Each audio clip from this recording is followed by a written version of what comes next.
Hi everyone, my name is April Chu. I'm the producer of Until Everyone is Free, and this is the third installment of an open-ended series we're calling Beyond the Bill. We're now nearing the 3-month mark since the historic nationwide protests of June 25th. And as all of you know, on that day, cross-regional, cross-generational, cross-class, cross-gender, cross-ethnic demonstrations embodied a kind of unity that many did not believe was possible. And on that day, the breaching of parliament embodied a defiance to authority and the political elite that many also did not believe was possible.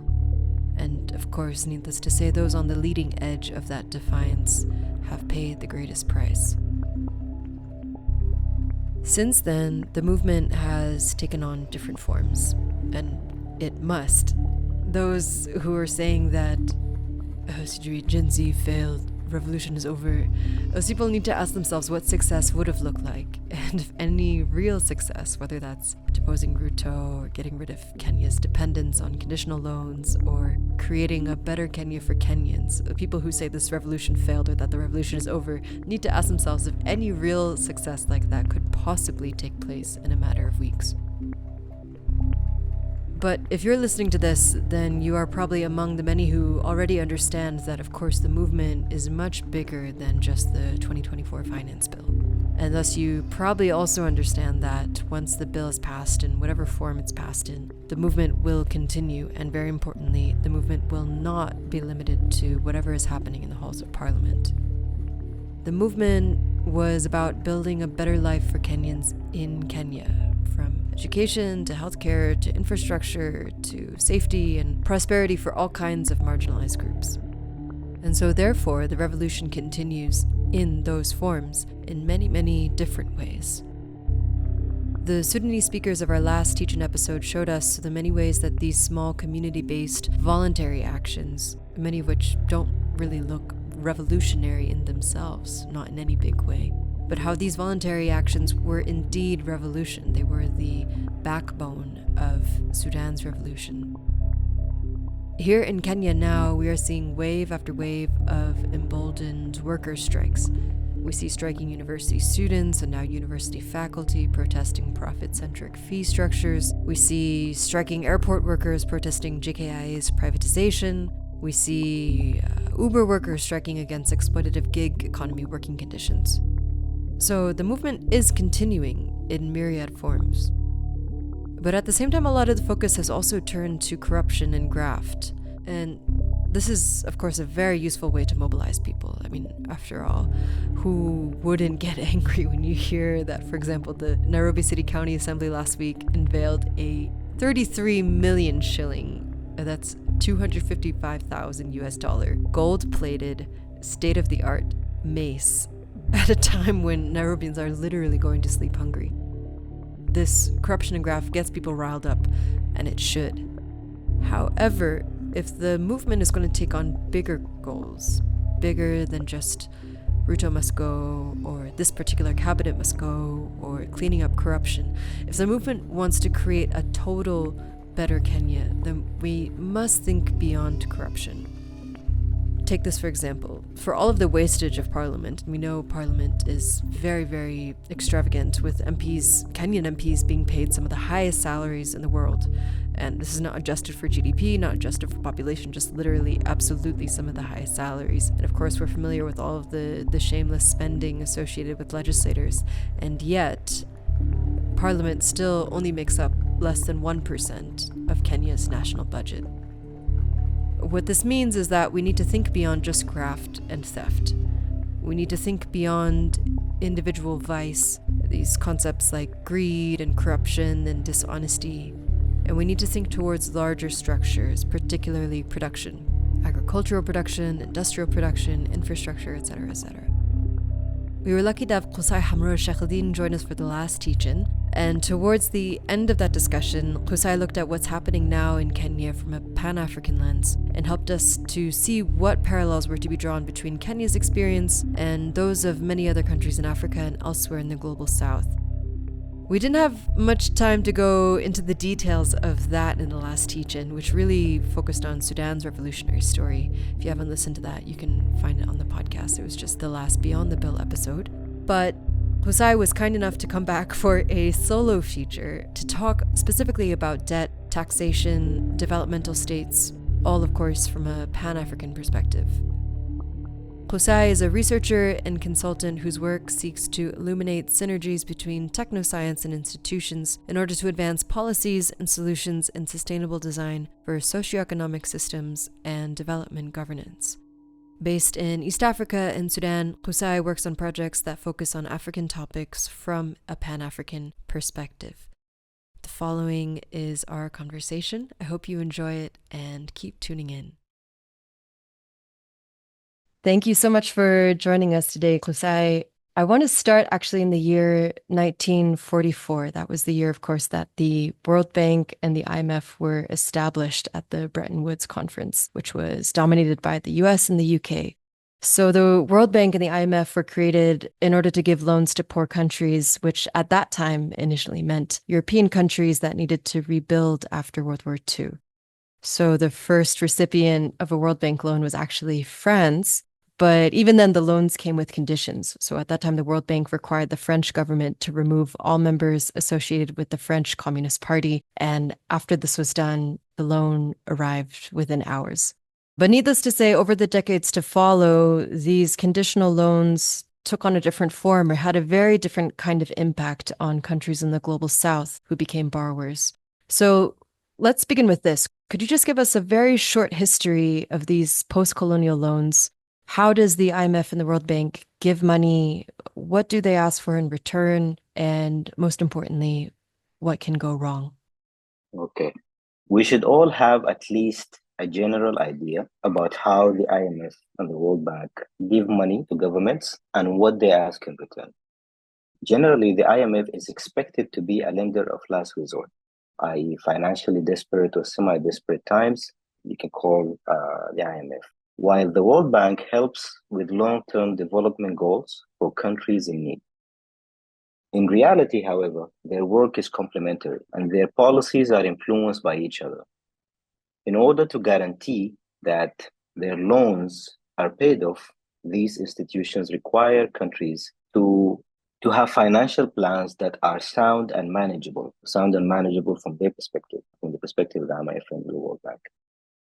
In other words, they require that they overall approve a government's development and financial plans, and therefore a significant part of their governing agenda.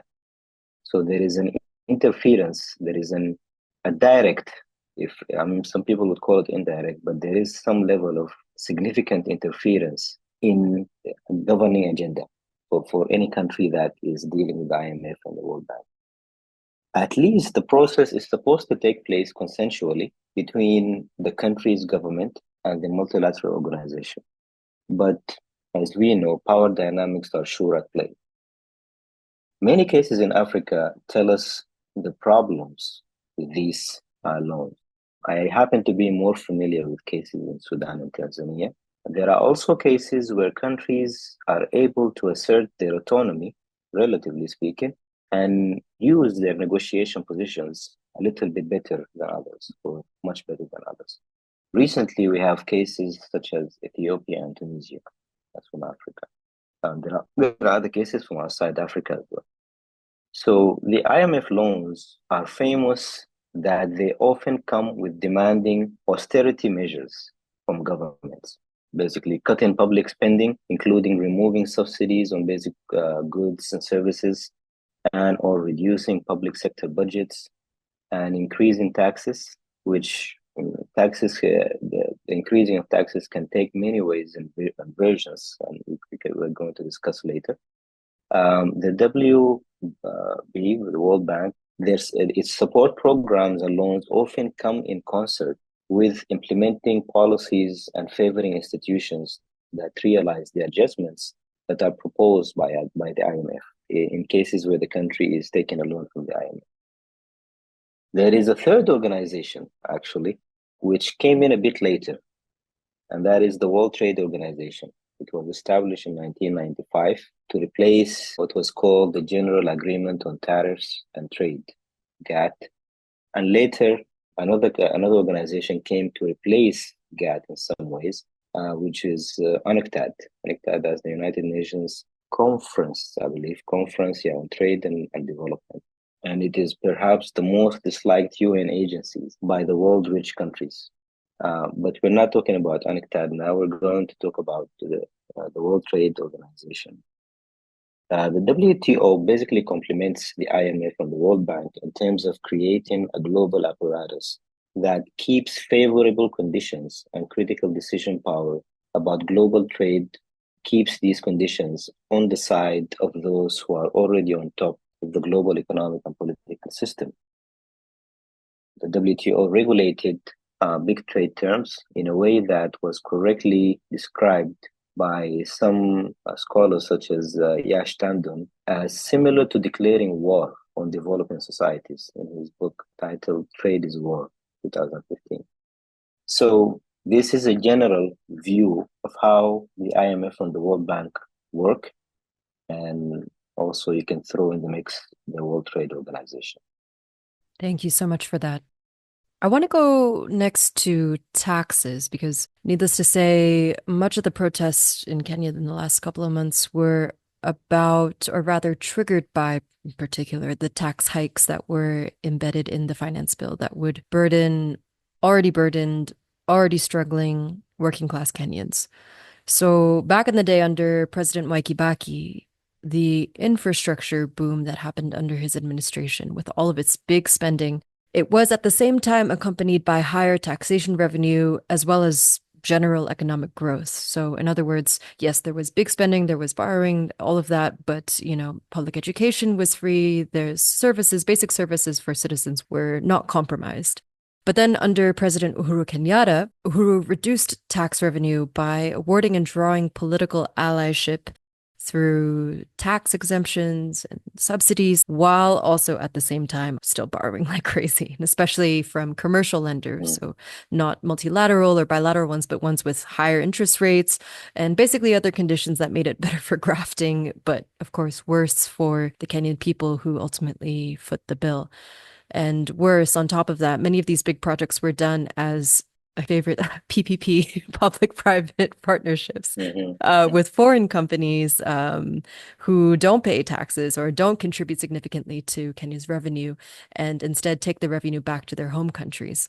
So meanwhile, as the political elite continued borrowing and borrowing, the sectors in Kenya that determine actually the quality of life for everyday Kenyans, like education, utilities, healthcare, transportation, agriculture, all of these continue to get more and more privatized, more and more informalized.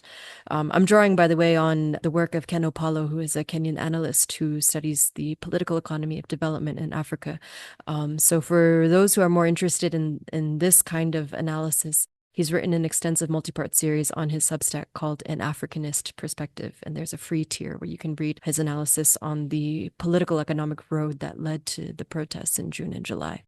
But to go back to the question that I was leading to, a lot of people think about national debt in the same way that they think about personal individual debt. So from that perspective, obviously, it's not very wise to live life in debt. You're borrowing here from there. You don't even know if you can pay it back, but you're still living large.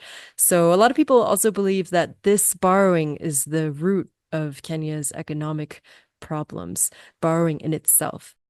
So my question to you is this true? Or if not, how should we think about debt and borrowing? Is borrowing, especially heavy borrowing at a national level, is this inherently good or bad?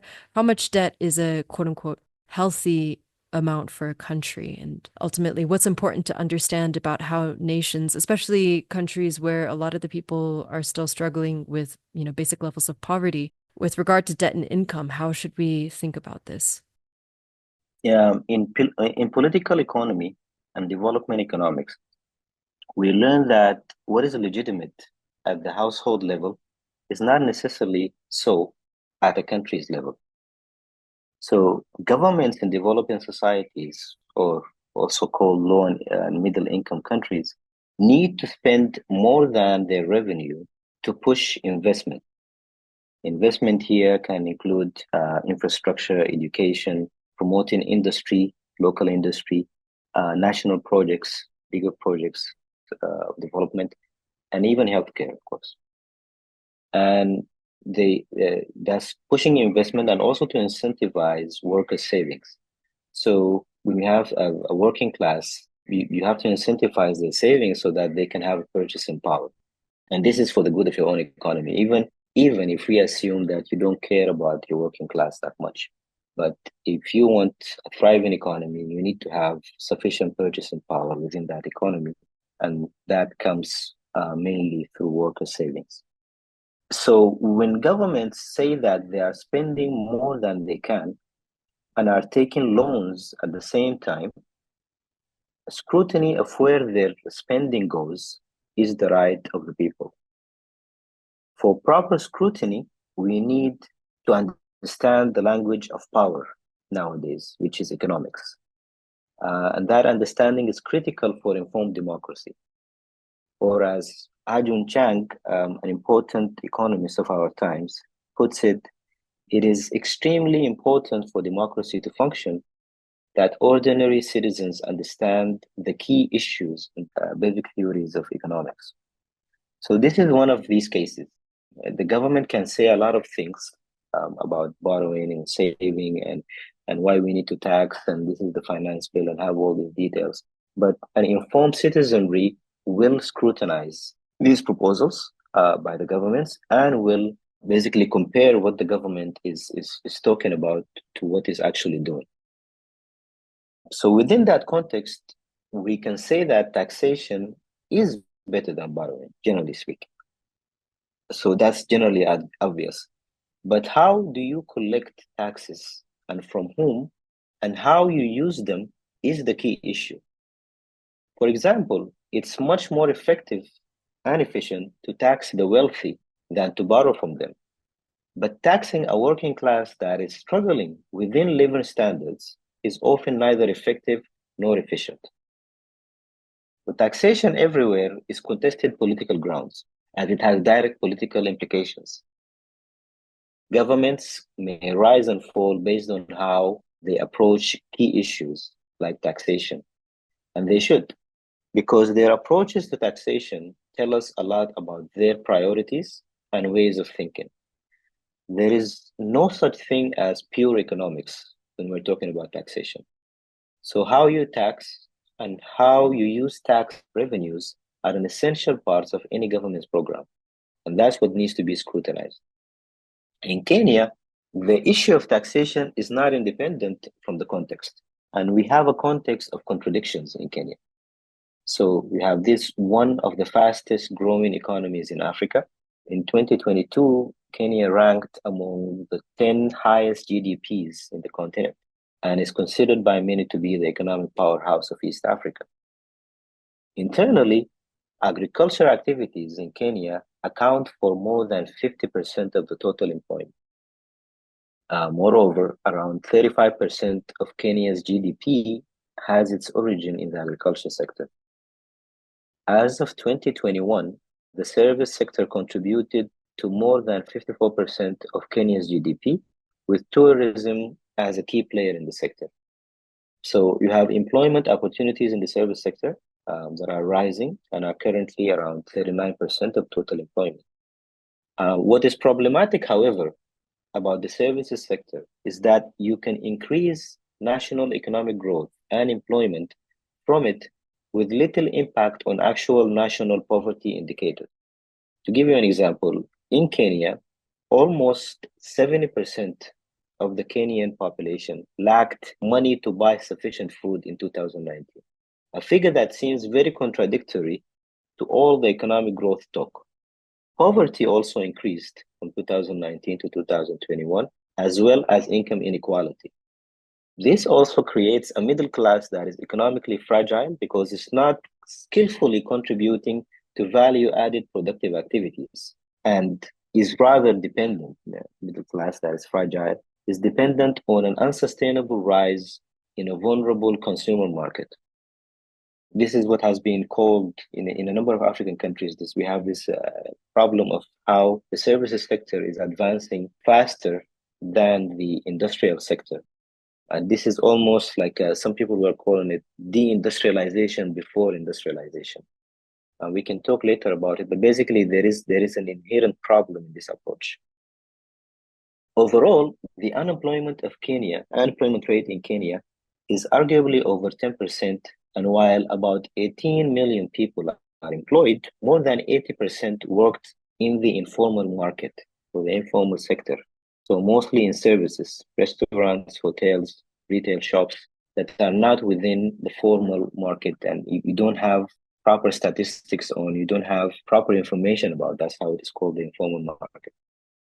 This means that overall, if within this context you introduce non-progressive tax increases that will indiscriminately hit everyone, it will, and these taxes will basically hit the majority of the population who are already economically struggling and who are not beneficiaries of Kenya's story of economic growth so far.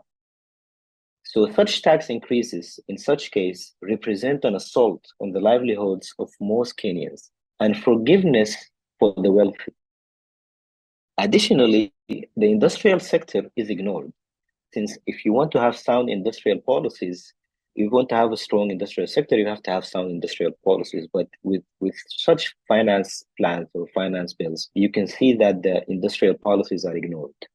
So this is why the industrial sector is the one that carries more promises of increased skilled employment, job security, enhanced purchasing power of more citizens, and increased national capabilities of improvement in modern socioeconomic development for all, in infrastructure, healthcare, education, and overall living standards.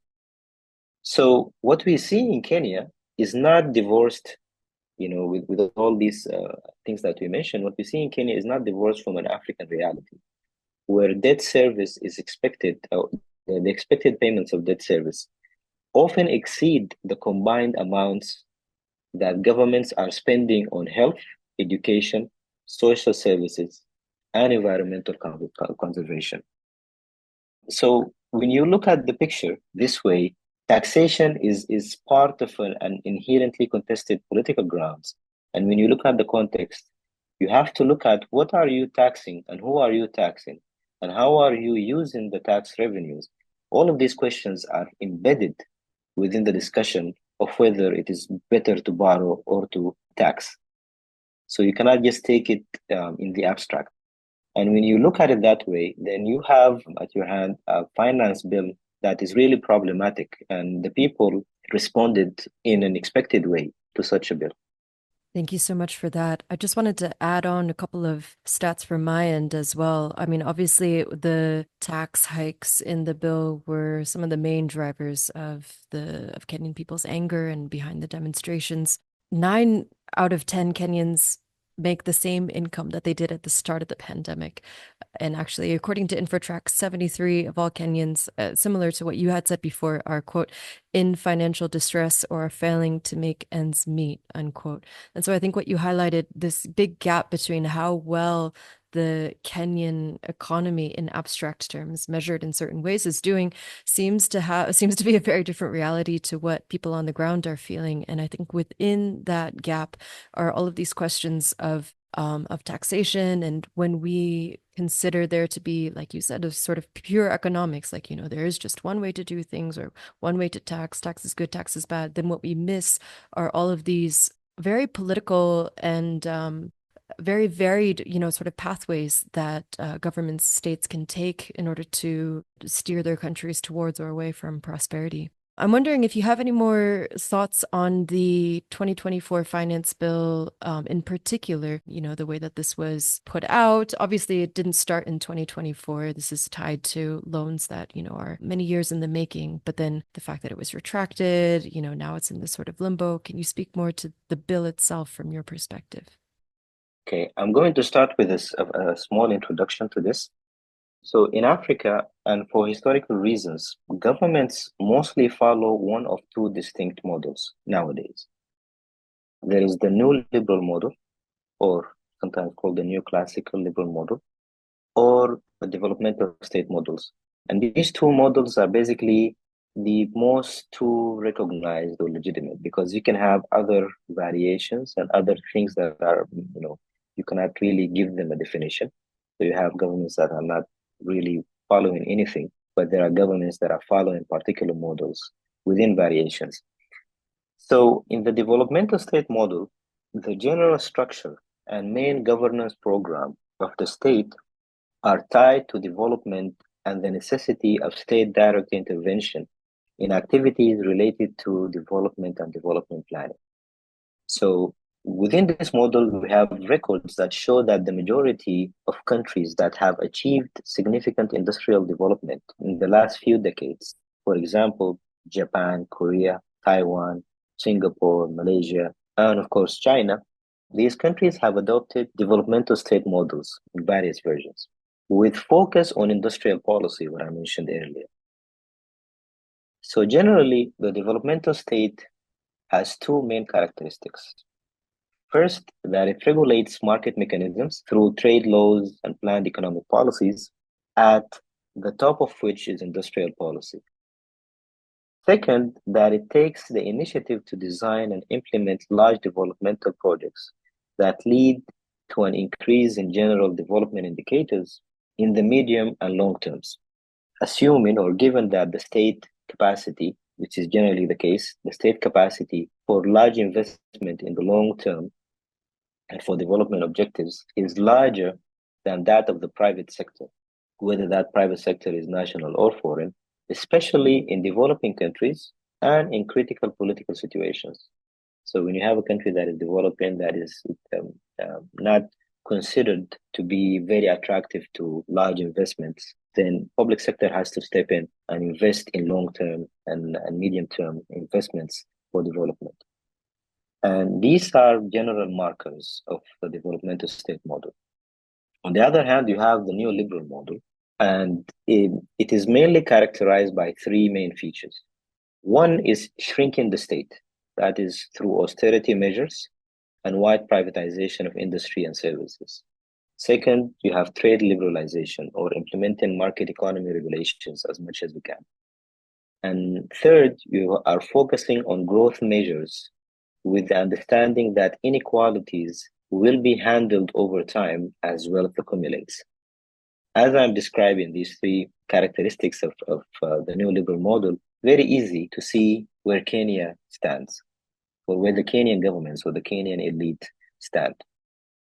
Now, if a government finance bill targets basic wage goods and ignores the needs of local industries, it is not developmental, to say the least, i.e., it would not be likely coming from a regime that adopts the developmental state model.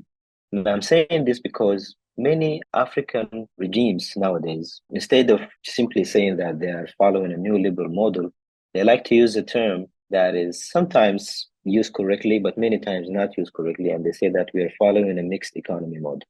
And by basically saying they're following a mixed economy model, which is the case in many, how many Kenyan politicians and economists who are in line with this model like to call the Kenyan economy, it's basically like you're saying you're not committed to a particular economic regime or an economic ideology or an economic model, but you're basically choosing policies that work. But it's easy to say that. However, when you address the way your government functions and the main features of your economic planning and economic agenda, then it is not easy to claim something that is not there. So now we come to the Kenya Finance Bill. In my opinion, and I have said that in the previous episode with you, April, that the first draft of the Kenya Finance Bill was the real draft. By that, I mean that it tells us how those who put it together think, what they prioritize, and what they are willing to do to get it. Any second draft or readings are only about what they can get away with after all, because the first draft did not make it. The first draft received justifiably and received the anger of the people, and the people did not let it go. and did not let it be put into law. And so they had to have second draft and readings and stuff like that so that they can say, okay, what can we get away with? But the first draft tells you how the elite who put it and who are supposedly leading the Kenyan economy, how do they think? How do they approach the issue of problem that they have defined, that you have, financial problem?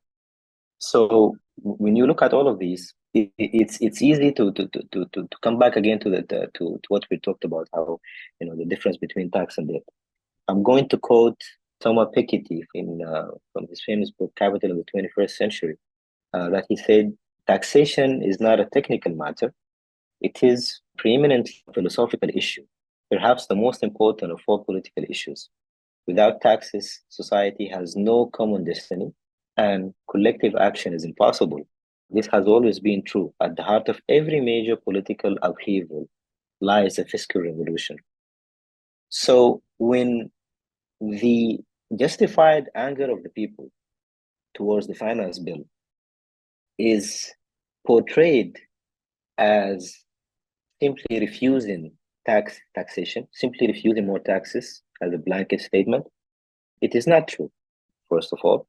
But also, it is a way of misleading the debate and misleading the political discourse into making it just sound like some people want taxation and some people don't want taxation. And it's not like that. It's about, what are you proposing? How are you proposing to collect taxes? From whom? And how are you spending the revenues? Because there's another issue, of course, that can be covered, which is how is the Kenyan government currently spending what it has, the money that it has, the revenues that it has? Is it really spending it for development? Is it showing that it is serious about the welfare of its people? If not, then that's a bigger issue. In addition to talking about taxation as a political matter, what has become quite known in development economics is that policies that lead to significant price increases of basic wage goods are simply bad policies. In that, I'm quoting also another book that's a 2020 book, published 2020 by Oxford University Press, titled African Economic Development. It was authored by three scholars of development economists. And on this matter, it says this. It says that the most serious constraint on financing a cumulative dynamic of investment, productive growth, employment, and savings stems from the price inflation of basic wage goods. So this is the most serious constraint. This constraint compromises both savings by workers. So basically, any price inflation of basic wage goods can compromise both savings by workers and the profitability of investment, and can also threaten political stability. We note here that this is exactly what happened in Kenya. So there is a political cost to such measures. And that political cost eventually and ultimately translates to an economic cost. So to continue the quotation, so for industrialization and structural change to proceed, there must be no inflationary price increase of necessities. So this is now a conclusion that has become an accepted conclusion in development economics after so many cases we have seen that address this issue. And this is exactly what happened in the Kenya finance bill, and I'm talking about the first draft. So this is why we think that the Kenya finance bill is a clear case of the serious problems that come with following the new liberal model in a developing country. Thank you so much for that. For the final question, I want to zoom out a bit, because when we talk about these conditional loans in the global south and what it has done to these countries, I mean, you've made reference so many times that it sounds so much like the same song every time, not only between countries within Africa, countries within the global south, but sometimes multiple times within the same country. So my question is, what is the long game for these institutions like the IMF or the World Bank? Or put another way, what is on the horizon for African countries? If you can just kind of give us a bird's eye view of all of this, and so we can zoom out of Kenya and take a look at these larger dynamics across the globe.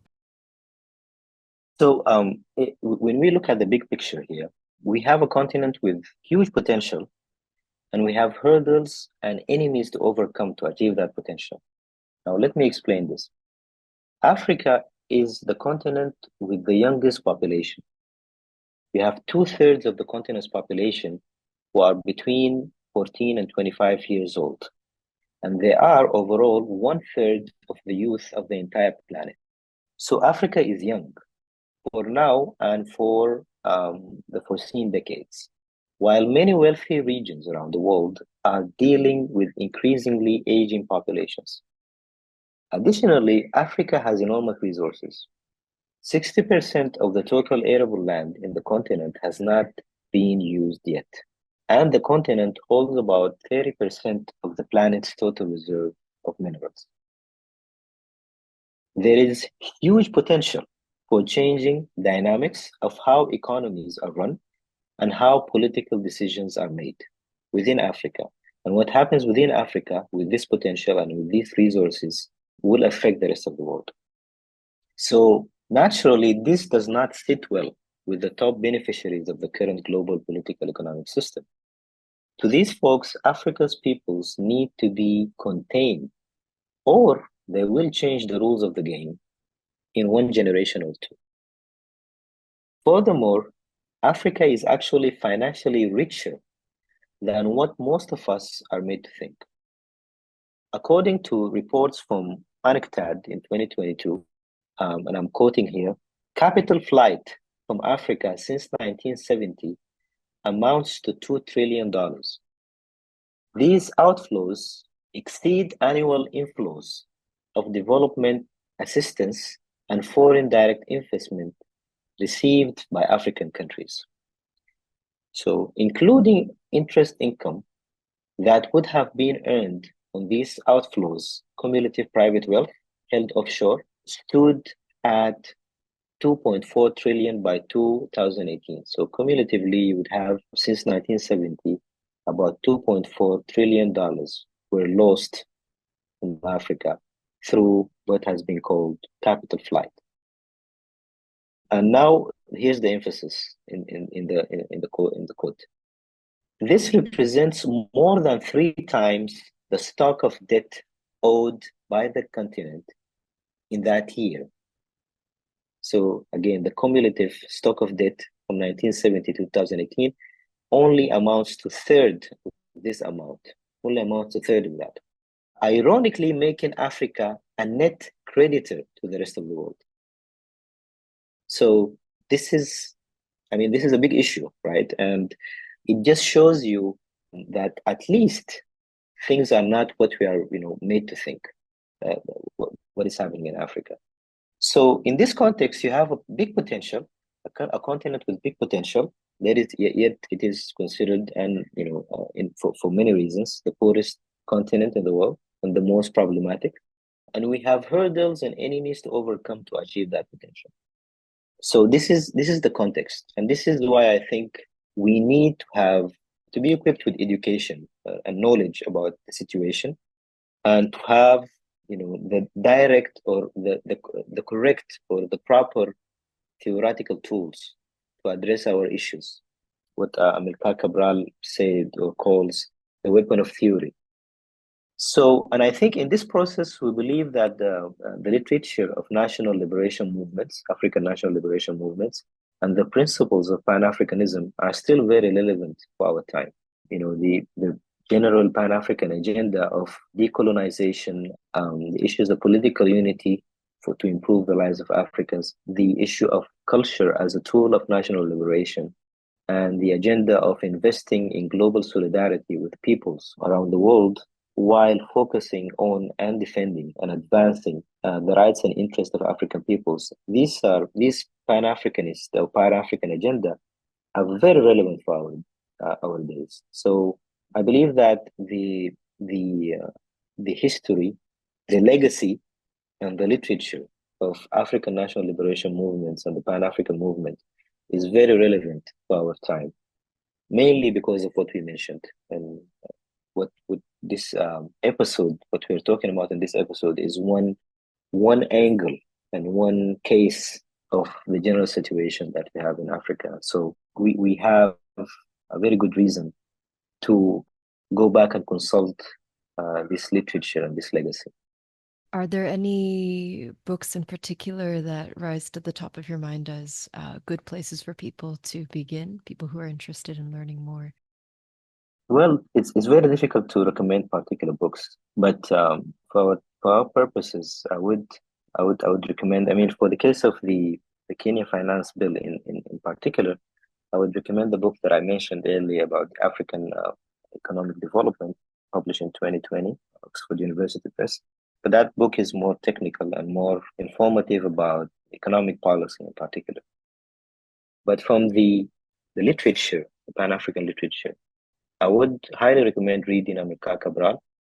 I would highly recommend reading writings by early Pan-Africanists such as Nyerere.